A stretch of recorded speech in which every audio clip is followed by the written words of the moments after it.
The path of Hurricane Ida was not an act of nature. It was the result of covert and complex climate engineering operations. Hurricanes are being heavily seeded and thus saturated with climate engineering elements. Many of these elements are electrically conductive. Thus, exposure to powerful radio frequency microwave transmissions manipulates the seeded storms by repelling the storms and the air mass around them away from the microwave transmission sites.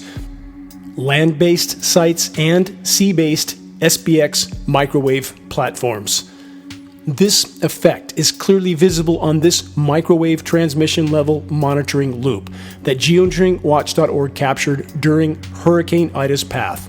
As Hurricane Ida reached landfall, the storm was first stalled by land-based microwave transmission facilities. That slowed Ida's inland advance. The storm was then continuously steered by the extensive network of microwave transmission sites. It is the ability of the climate engineers to steer storms like Hurricane Ida that allows them to so accurately plot their exact future paths, often a week in advance. The U.S. military first initiated hurricane manipulation operations 74 years ago, Project Cirrus in 1947. Not opinion, not theory, not conjecture. It is historical fact.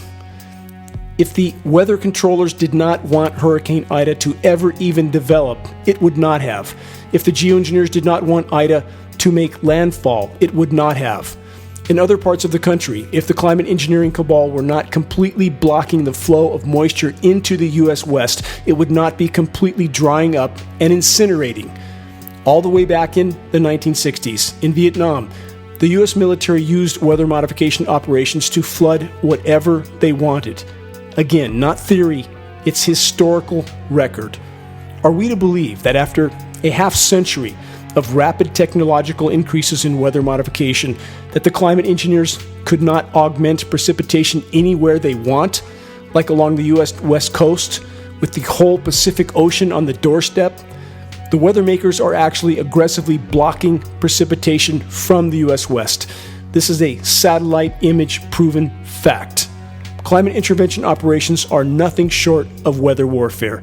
They are the single most environmentally destructive form of human activity.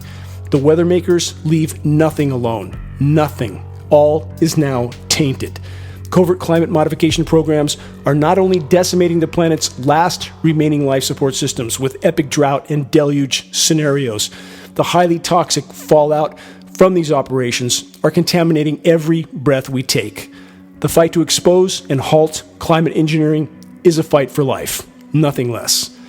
All are needed in the desperate battle to expose and halt the climate engineering insanity. Share credible data from a credible source. Make your voice heard. Make every day count. Stay safe, stay strong. This is Dane Wigington from Geoengineeringwatch.org.